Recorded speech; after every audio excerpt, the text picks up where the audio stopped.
Hello and welcome to Exploited Crimes and Technology.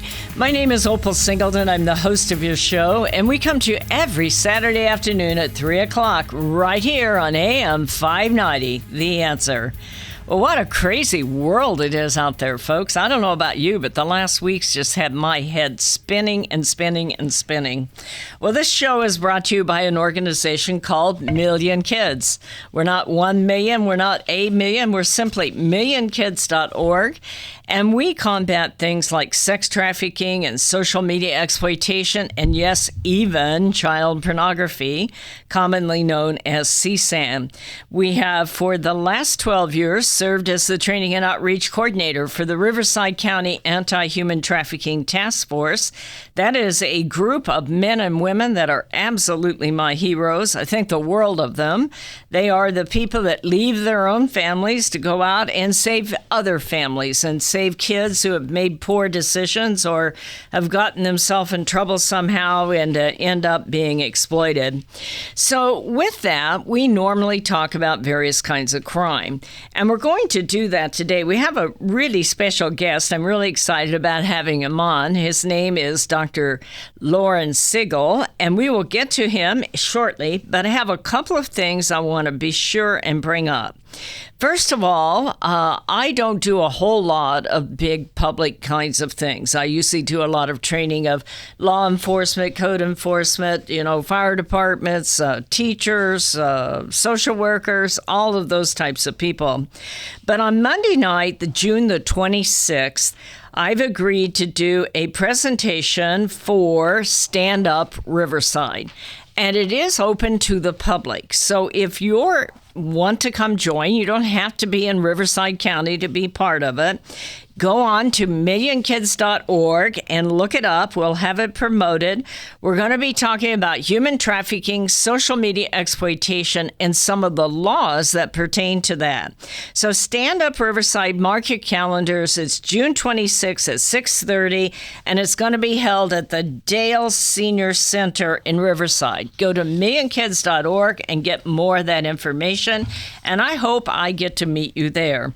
It is open to the public, so come, bring your spouse, bring your kids, and get involved.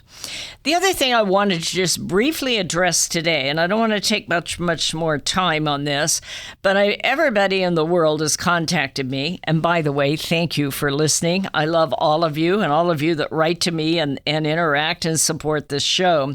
And everybody's kind of all abuzz about this headline: Instagram algorithm boosted vast pedophile network. Alarming report claims. This is from the New York Post. What they're claiming is that Instagram is using their basic AI, their algorithm, to cater to pedophiles and give them exactly what they're looking for. Well, I've been saying that for years and years. There's nothing new about that. But next week, I will use my show. Stay tuned at 3 o'clock next Saturday. And we're going to go deep into how they exactly use that algorithm, how they provide certain kinds of search words and like that to attract pedophiles. Nothing new. Been going on for a long time on that. And they are not the only ones that are doing it. TikTok does it. Roblox, does that put the fear of God in you? Discord, all of those apps and games use that kind of thing. So with that, I want to now go into our guest and introduce you to a friend of mine. This is kind of unusual. Usually I reach out to various kinds of experts out there, but I have a friend who is an expert, and his name is Dr. Loren SIEGEL, and he is a adjunct law professor, but he's also been involved in manufacturing and all kinds of imports and that kind of law that goes with it, but the management that goes with it. So he's aware of what's happening on a global basis. And I was reading his resume. He's quite the guy. He's a wine connoisseur. I can attest to that one. Okay. And is it boxing that you were in? I think also. And he's got an interesting background. I know him because he plays golf with something called the Wild Bunch over over at Victoria Country Club. And yeah, my husband's part of that. Don't tell anybody. Anyway, he and his wife are just a delight. But they had an event that happened not too long ago that just shook all of us. So I'm going to stop right now. If you don't mind, Lauren, I'll just call you Lauren. Absolutely. Anyway, say hello, introduce yourself, let the people know all about yourself. Hi, guys out there. I really appreciate the opportunity to spend some time with you and give you some opinions on some of the things that have happened recently, because all it really does is get us upset. But we as citizens have to take a stand somewhere and stand up and say, enough of this garbage, enough. And I have to tell you, it doesn't have anything to do with our district attorneys here in Riverside nor our police, because they are wonderful. It's good that you said that. I will attest to that myself. Not everybody agrees, but I've worked with multiple DAs and sheriffs in this county, and we are really, really blessed to have two individuals that's absolutely dedicated to doing what's right. I agree with you wholeheartedly. In fact, my conversations with the DA, Hestron's office, and also with Larry Gonzalez's office as the chief of police have been just unbelievable, especially after this incident. Mm-hmm. And, they are very, very happy to provide me with any information I've needed, and also have given me some negative responses that they're doing the best they can, but Sacramento is telling them different. And Sacramento needs to be changed. We need to be able to do something different. And we as people need to stand up and say, Sacramento, enough of this stuff. We need to be able to protect our citizens, and we're not at this time. Boy, I couldn't agree with you more. Now, you're a businessman. Besides being a law background, you're a businessman, so you understand how business works. What is your background on that? Well, basically, I got involved with import-export law back in the early 80s. Mm-hmm. And my ex-wife said to me one day, she said, "Why are you not practicing full-time?" And I said, "Because I found something I'd rather do." I get that. That's why she's an ex-wife now.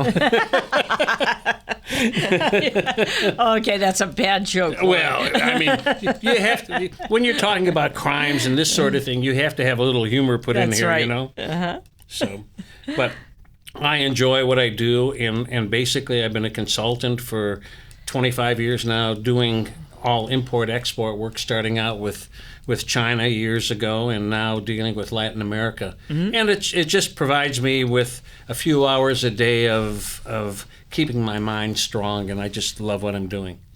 Well, we're going to come up against a break in a couple of minutes, but one of the reasons I wanted to have Lauren on is that he and his wife are good friends of ours, and they live in a great neighborhood.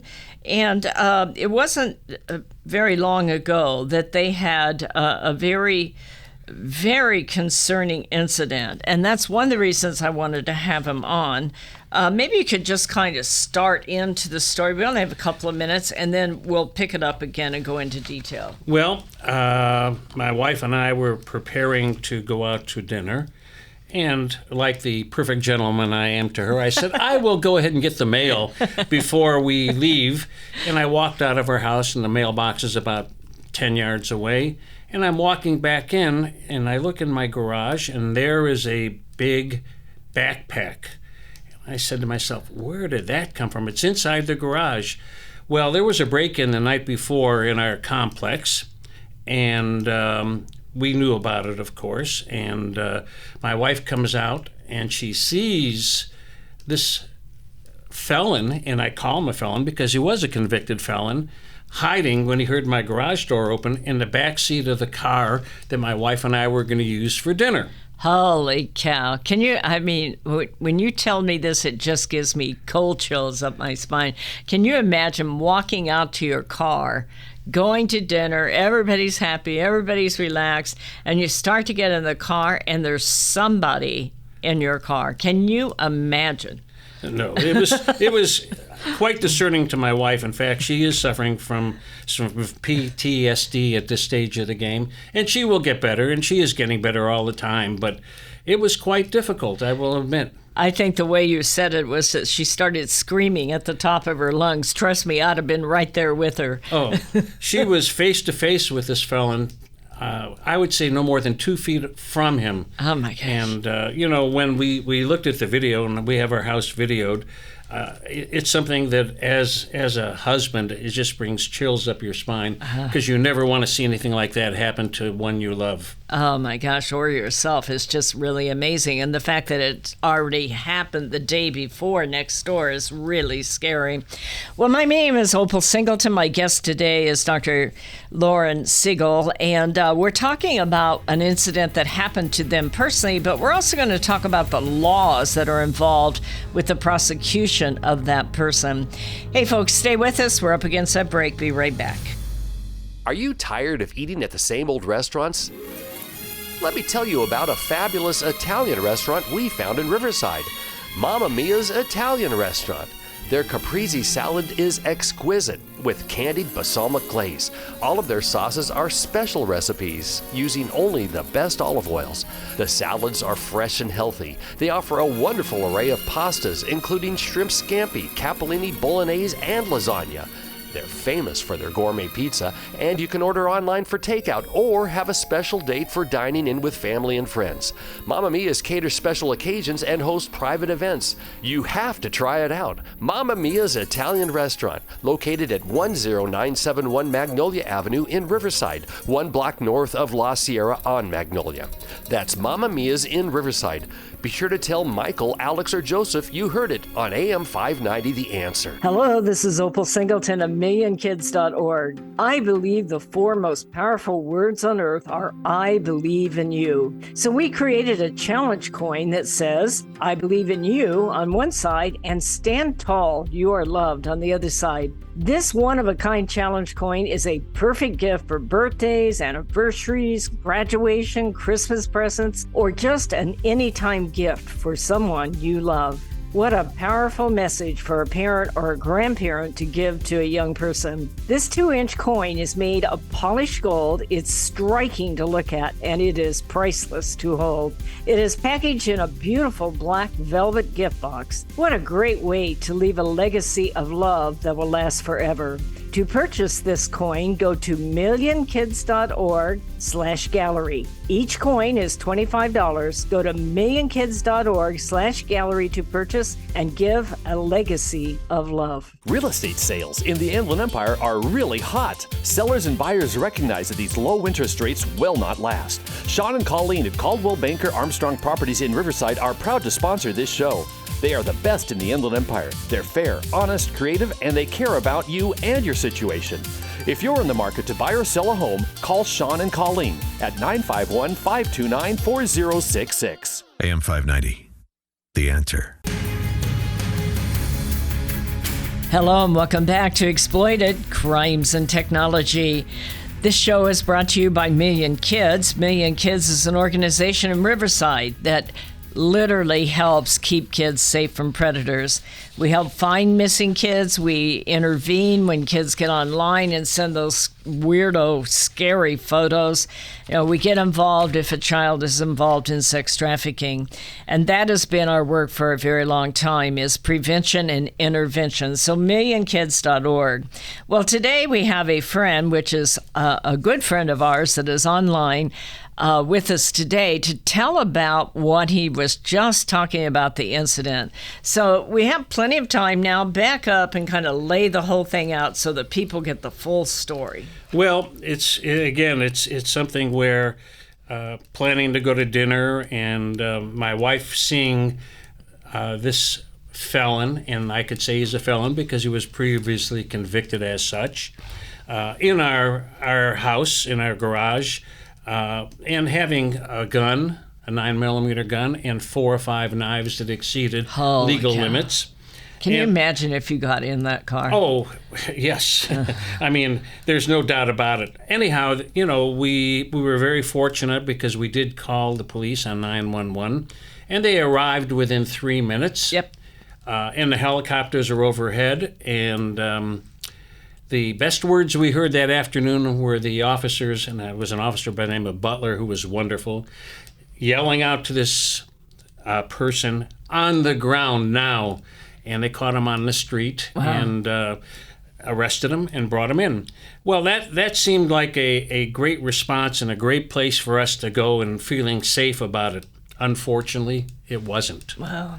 And what really occurred was after that is I attended his arraignment, and I had talked to the DA and asked the DA to add some additional charges, which she did, which were charges that were assault and battery, criminal assault and battery.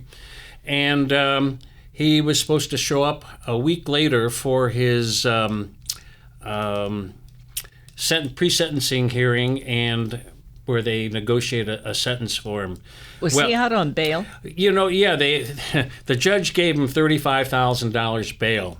Wow. How he got bail, we don't know.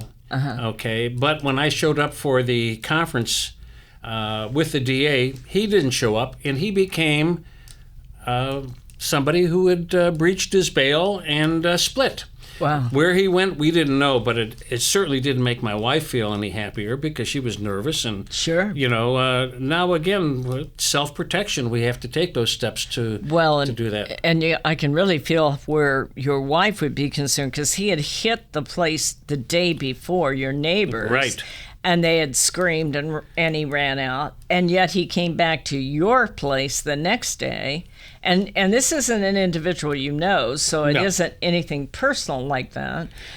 So no wonder she's afraid that she might come back again. I mean, 2 times, 3 times will be the there wouldn't be a third time if he came back, because she does know how to use a weapon, and we are weaponized, so I mean, as they say, protected by Smith & Wesson, I mean, that's another joke. But anyhow, I got to the point where I looked at this and I decided I was going to write a letter to Michael Hestrin, who's the DA, and Larry Gonzalez, and also to our governor.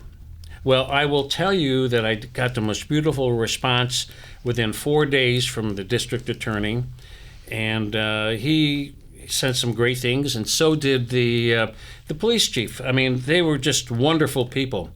The only concern that I had at this stage of the game is when the DA said to me, he says, I can assure you that we will aggressively pursue, his name is Lara, Mr. Lara, when he's caught and brought back into court. However, I cannot guarantee that he will be punished appropriately after we do our job because of terrible laws like AB 109, Prop 47, and Prop 57. If it's not already clear to everyone in our state, our lawmakers have no interest in holding anyone truly accountable for their criminal behavior. Well, when I looked at that and his words about regressive legislation coming out of Sacramento, it just makes me say to myself, what are we doing, people? We need to step up and stop these legislatures from passing these kinds of laws. It's terrible. We're not being protected. Anyhow, so the response came back, and frankly, I, was not happy about what happened, but there's nothing I can do about it.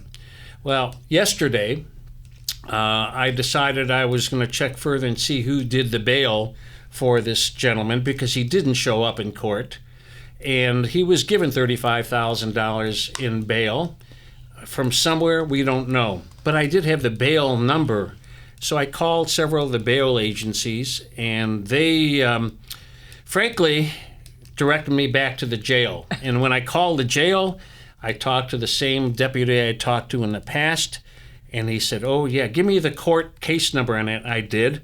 And I said, I got to find out who got this guy out. And he said, I got good news for you. He's here. We have him in custody. And I said, what? Yes. Last Friday, he committed an armed robbery. Wow. Okay, so now he's back, and he'll be back in trial on the 15th of this month. Now, again, I look at it, and I keep thinking, so he's got 3 previous felonies. Now he's got this other charge coming up. And he was a convicted felon when this happened, Absolutely, right? Yeah. Absolutely. So what is going to happen? Are we going to apply some of these laws that are in place, that are put in place by very liberal, left-wing legislators how they got elected or appointed, I have no idea. But they're there, and these laws are being passed. And now we have a scenario where this guy can be back on the street again. And I don't know what's going to happen. I mean, this is another one, armed robbery.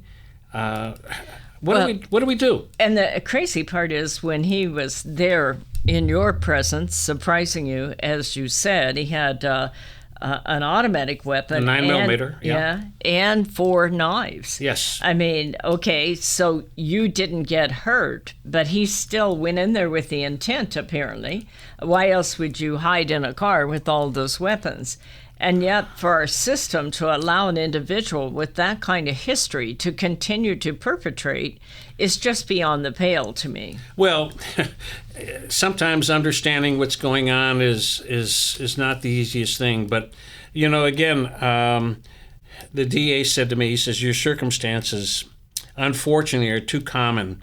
And he said, under the bail reform laws, they were required to follow, and he says, progressive, but in parentheses, he says, more appropriately, a regressive legislation from Sacramento, and frankly, ignorant lawmakers who coddle criminal defendants at the expense of law-abiding citizens in our community.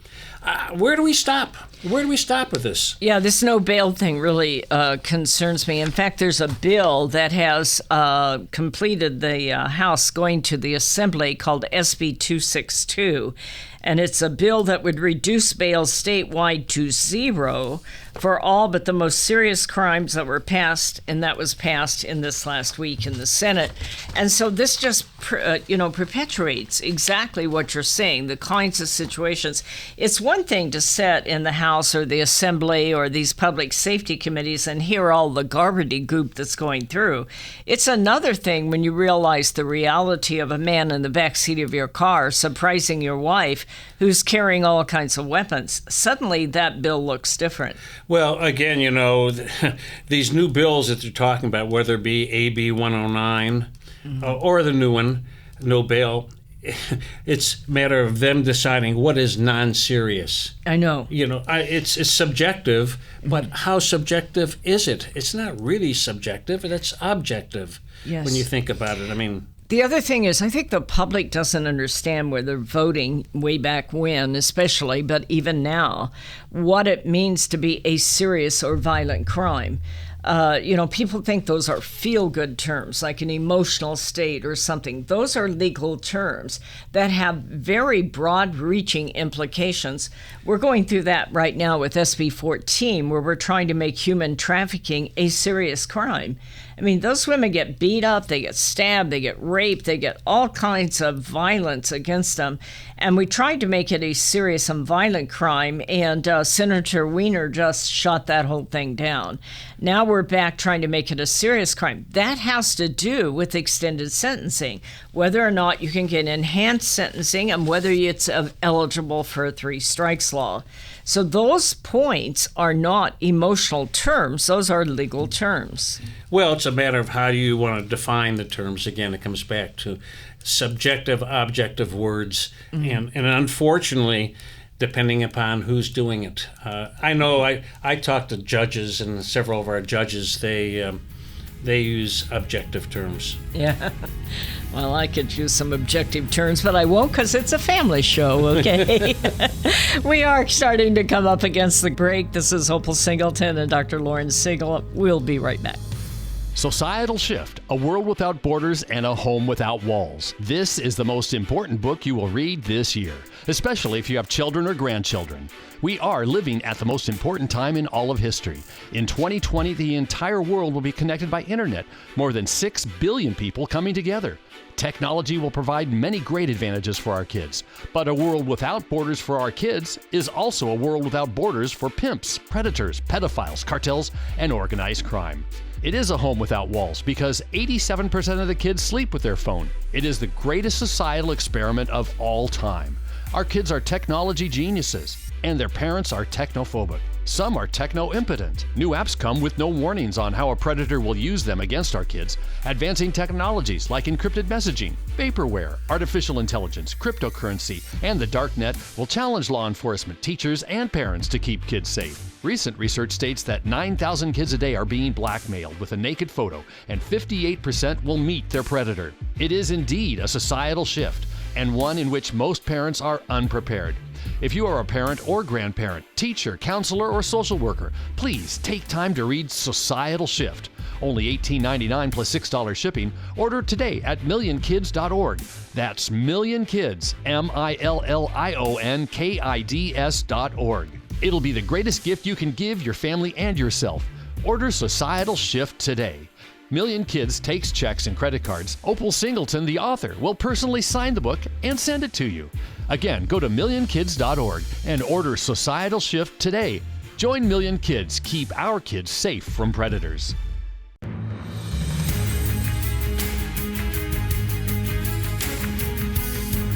Hello and welcome back to Exploited Crimes and Technology. My name is Opal Singleton. We have a guest today on this show, and his name is Dr. Lawrence SIEGEL. He has a broad background in business, but he's also an expert in when it comes to law. And he and I have been friends for quite a long time now, and because of the incident that's happened to him, brought us into a discussion about what are the driving forces that is making us we are almost decriminalizing crime, where we're letting convicted felons out early, where we're letting people out without bail, where we're not giving any kind of enhanced sentencing or any of those things that literally would make someone pay a price, but more important, lock them up in such a way that they will not be a hazard or a threat to our society. And so with that, what I'd like to do, Lauren, is talk a little bit about the history of Proposition 47 and what that means to our listeners. Well, Prop 47 came into place in November of 2014. And it's the most ridiculous thing I've ever heard, because it allows a defendant to have his past felonies reduced to misdemeanors, providing, of course, that it falls into certain categories. Those categories are forgeries. Why forgeries? That doesn't make any sense. Burglary. Mm-hmm. Now, to me, this is really crazy, because when you look at burglary, we look at burglary differently if it's commercial burglary or home burglary. Right. If it's home burglary, we apply a stronger force, okay, because somebody's going to be there, like in the case of my wife and myself, okay. Petty theft with priors, bad checks, grand theft, which is over $1,000, stolen property, and controlled substances. So what in essence is happening, if you have any of those on your record, you can get those reduced from felonies to misdemeanors, okay, as long as you have the money to pay the attorney. And once that is done, then you don't have the 3 strikes law against you. And that doesn't make any sense, especially when you're talking about people who can be violent felons. And that's basically what I've experienced.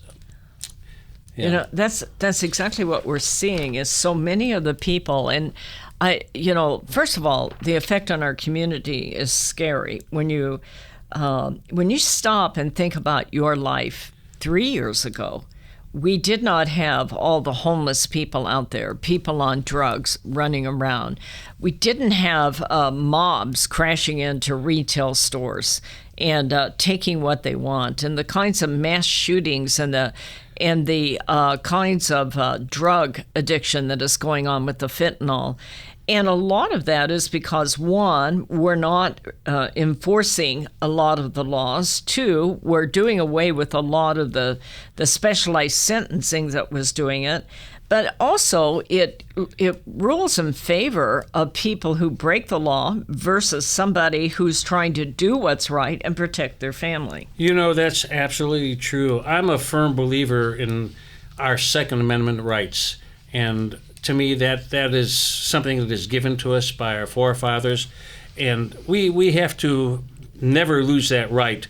And yet, okay, I told you I wrote this letter, and I did send a letter to our governor, who, of course, did not respond. But he did send me an email asking me to support him in a 28th Amendment. And I'm going, what is wrong with you? You want to reduce the ability for me to own a weapon, okay, when in fact, now more than ever, we need to be able to protect ourselves? I mean, this is absurd what he's doing. But again, these are what people do in order to get their eyes and their head in front of the public. so they could probably go into another position somewhere at some time. So I want to talk a little bit, too, about AB 109, because that amended the definition of a felony, and it changes the punishment that is happening with offenders. You want to talk a little bit about 109? Yeah. AB 109 is nothing more, again, of a liberal legislature wanting to reduce, quote, overcrowded prisons and save money. Okay, so they can put it into other areas, which doesn't make any sense. So they want to realign prison and jails, and what they're wanting to do is to take felons and release them and put them with probation officers, and let's see what happens that way. Try to go ahead and get them back into society. Well, if you've been incarcerated more than one time, that's not going to work. It's not going to work. But and again, what they're doing is they're lowering felonies to a different level. Mm-hmm. Okay, and here they're saying private citizens have no right to defend themselves. Basically, if you have somebody who is going to be back out on the street again because they've lowered his felony to a different level and he's now released. I think that the average public doesn't understand how broad range and all-encompassing this is. 109 amends more than 500 criminal statutes to eliminate the possibility of state prison time. And it's all about emptying out the prisons. And you say to yourself, where are the statutes? Where are the will of the public servants, if you will, the legislators that are up there, to protect we the people that put them in office? Well, those people who are in our legislature, and as much as I hate to say this because it does show my political views, they're there because they have the goose that lays the golden egg, and they will do whatever they can to stay in office and appeal to their ultra-liberal base. And that's really what it amounts to. California is a very liberal community in most places, and listen, you can continue to make the money that they get paid as state legislatures, whether it's Senate or the Assembly, and just keep it going, and regardless of whatever else happens. One of the things that really irritates me, and this audience, the ones that normally follow us, if you're new, you may not be aware of all this, but they give these laws such fancy names that mean exactly opposite of what they're accomplishing. So many of you helped when we were combating SB 357, and we did lose, and that is in play. And SB 357 literally makes it so law enforcement cannot intervene if you're lodging on to solicit for street prostitution. And it doesn't say if you're soliciting to buy or sell. And but they called it the California Safer Streets Act. And I would say, and so many of these propositions have these fancy names to them that make it sound like you're going to be safer. That act makes nobody safer. We're seeing literally vans of people, truckloads of people being brought in from Las Vegas, and girls being brought in from other states where pimps want to make money, and we're seeing the brothels that are opening up and massage parlors where people are coming in from Southeast Asia, and then you have homeless people, and you have a whole lot of unaccompanied minors that owe money to a coyote that are now being put out for commercial sex. How on earth can that be the California Safer Streets Act? And that's how they sell this stuff, because people don't read the small print. Well, they never have read the small print. In fact, years ago, I remember a bill that came up in California which dealt with making gay marriage legal in California. And the proposition was written in such a negative way that nobody knew what they were voting for. Right. And it was sad because it not that it passed, because I do believe that people, if they wish to get married, should be able to. But that's not the point. The point is the way these propositions are written, it's written to achieve a financial savings or profitability for somebody. Yeah, Preposition 47, I was looking that up while you were chatting here. It's called the Safe Neighborhoods and Schools Act.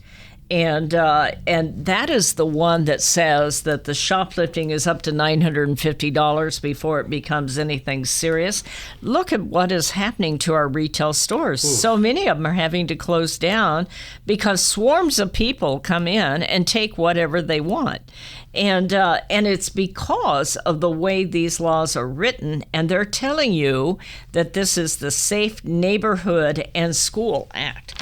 I don't see the schools are safer, and I can tell you right now that our Target store, our Walmart store, our grocery store, and our Home Depot is not safer. Well, safety is something which is a lost word. But again, we have to take steps, and we as individuals, we as taxpayers must stand up for what we think is right. And we have to educate ourselves so we know what we're voting for, and we need to vote. Hey, this is Opal Singleton. We're up against that break, so stay with us. Hello, this is Opal Singleton of Exploited, Crimes and Technology. I want to tell you about a book I wrote called Seduced, The Grooming of America's Teenagers. It's all about how predators access, groom, recruit, and exploit our young people using social media, online gaming, video chat rooms. Technology is changing at the speed of light, and we have to understand how to keep our kids safe from predators. So you can get this book by going to www.millionkids.org. It's $16. I'll sign it, and I'll ship it to you personally. We hope that you will order this book, educate yourself about how to keep our kids safe in this day of changing technology. Join us each Saturday for our radio show at Exploited, Crimes and Technology at 3 o'clock on AM 590. The Answer. Custom Service Systems, a proud supporter of Million Kids, is a family-owned and operated commercial cleaning company servicing the Inland Empire and surrounding areas since 1974. CSS takes pride in their ability to maintain the business facilities they serve and their long-lasting relationships with their valued clients. CSS provides a variety of cleaning systems customized to client needs, including deep cleaning and disinfectant to be COVID-19 compliant. From basic office cleaning to windows and floors, CSS will clean up your mess so you don't have to stress. Custom Service Systems cares about families and communities and wants to give back. Custom Service Systems are proud supporters of Million Kids to keep kids safe from predators. If you need the best cleaning services for your business or corporation, contact Custom Service Systems at cssclean.com. Again, cssclean.com, or call 951-781-9345. That's 951-781-9345. You will know you found the best. Custom Service Systems. Hello, this is Opal Singleton of Exploited Crimes and Technology. Let me tell you about my friend Doris Anderson at Remax Realty in Upland. She is amazing. She's kind, she's patient, but she listens. And she's informed, and she will help you with your real estate transaction in a way that works for you. Doris, in full disclosure, often supports the work of Million Kids because she cares about young people. But she knows how to analyze a market, how to market a property, and how to find just the right transaction for both buyers and sellers. If you're looking to buy or sell real estate or invest in income property, contact Doris Anderson at Remax Realty 951-733-8899. That's 951-733-8899. 951-733-8899. AM 590. The Answer. Hello and welcome back to Exploited Crimes and Technology. This is Opal Singleton. It's brought to you by millionkids.org. And I want to thank each and every one of you that listen to this show, that follow this show, that support this show financially. By the way, you can do that at millionkids.org. You can write to me and give me your opinion if you want to at Opal, O-P-A-L, at millionkids.org. So our guest today is a friend of mine, Dr. Lauren Siegel. We were talking at the break here a little bit about Proposition 57 and what impact that has on all of this. So you want to pick up with that, Lauren? Sure. I looked at Prop 57, and what do I see there? I see, quote, the purpose of the legislature is to reduce costs to the citizens and their tax base.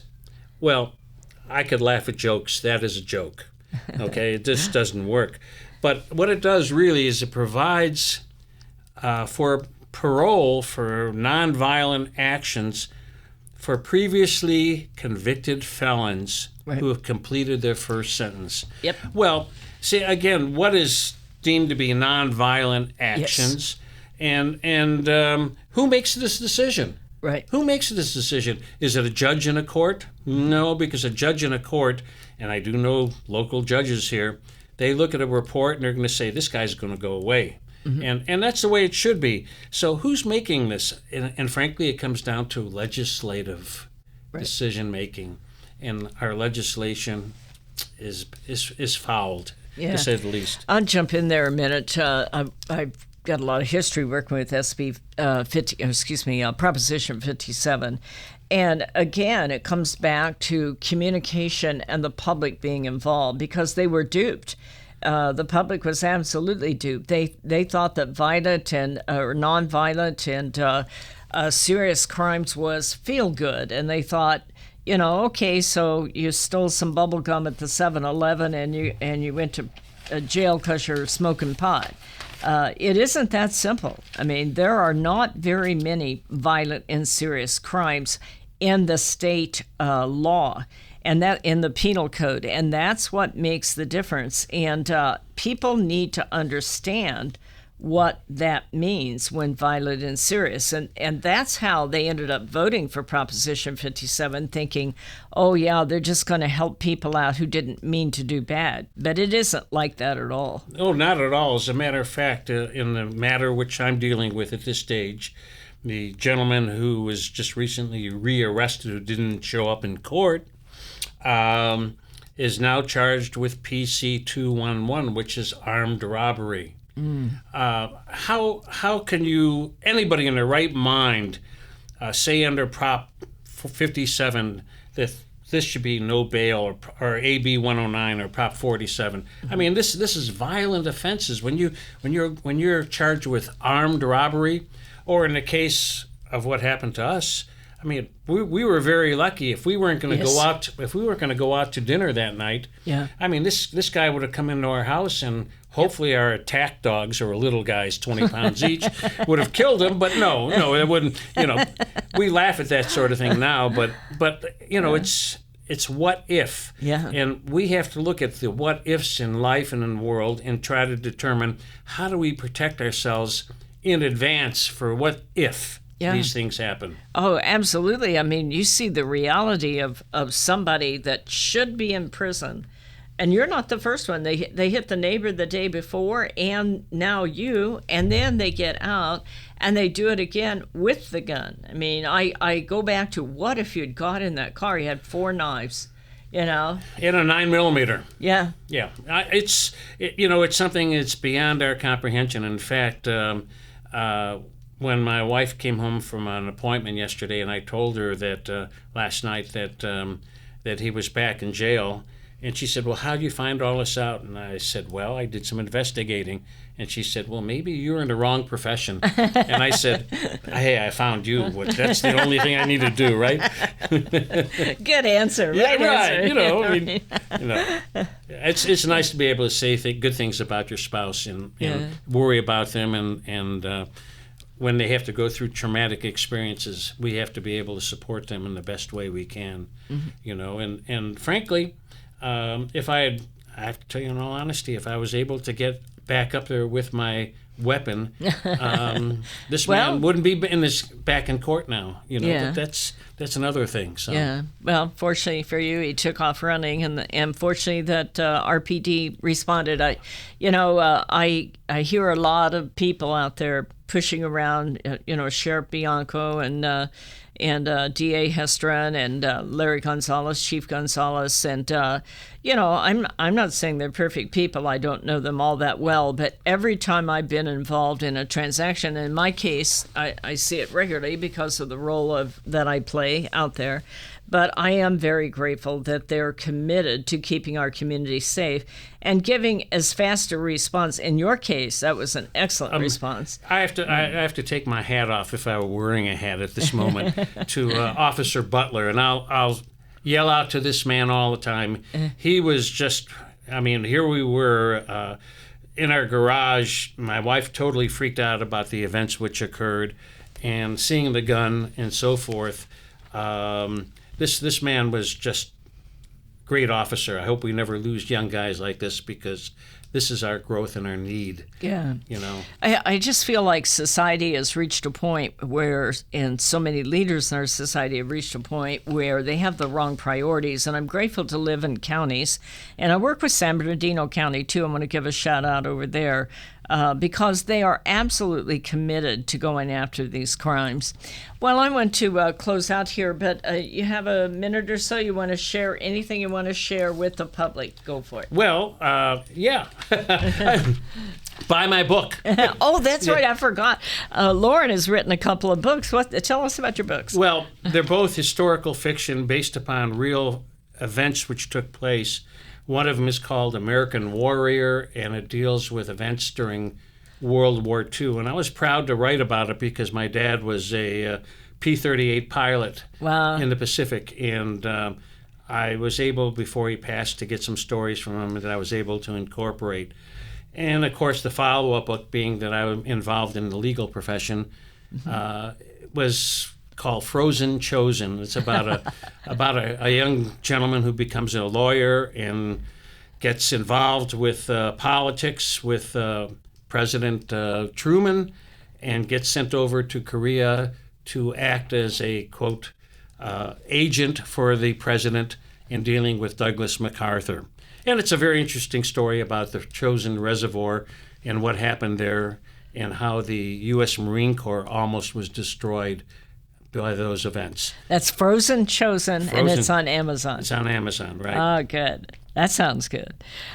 Okay, well, folks, I hope that this show has been really, really helpful. I hope it opens your eyes. I would love to hear from you. If you want to write to us, you can. If you want to reach Lauren, you can reach him by sending off to me, and I'll get it over to him at opal, OPAL, at millionkids.org. I appreciate each and every one of you, because I know many of you. You come up to me, you talk to me, you share with me, and I know that you're people with good hearts who wants to do what's right, and you want to keep you and your family safe. And I believe that we've got to get involved at this point. We cannot stand back any longer. If you want to get further involved, you can certainly attend our presentation that we're going to make at Stand Up Riverside. That is on June 26th at 6:30. It is at the Dale Senior Center at 3936 Chestnut. Also, if you Google, if you're a researcher, look up SB 262. That's the no bail one that's going now to the Assembly. It's already gone most of the way, but it is not too late to contact your Congress people and or your Assembly people, and let them know your opinion on this. We cannot stand idly by. So I hope I see you on June 26th, if you will. I'd ask you also to be sure and follow all of us at millionkids.org. We have a whole YouTube channel where you can get all kinds of free presentations on there about sex trafficking and social media exploitation. I will be doing an expose on this situation with the algorithms and the Instagram. I'll probably be doing a Million Kids Insider Alert on that, and we'll also base our show on it next week. So it's a great way to get free information so that you can train, you can be a leader, and you can also educate your kids. You know, a lot of what we do is about keeping kids safe online and keeping them safe from predators. And if we're going to let all these people out without the consequences that go with it, more and more we have to be proactive at teaching our kids and our grandkids how to be safe online and how to recognize when they're in the danger of being exploited. Folks, put your arms around your family this week. Tell them how proud you are of them, how much you love them, and I'll see you next Saturday at 3 o'clock on AM 590. The Answer. This message is all about Million Kids, the organization that helps locate missing kids throughout Southern California and educates to keep kids safe from predators. Million Kids educates school administrators, teachers, parents, and teenagers how predators identify a potential victim and the methods they use to recruit innocent kids. BMW of Riverside is a proud supporter of Million Kids. Visit BMW of Riverside at the Adams Street exit off the 91 freeway or click bmwofriverside.com.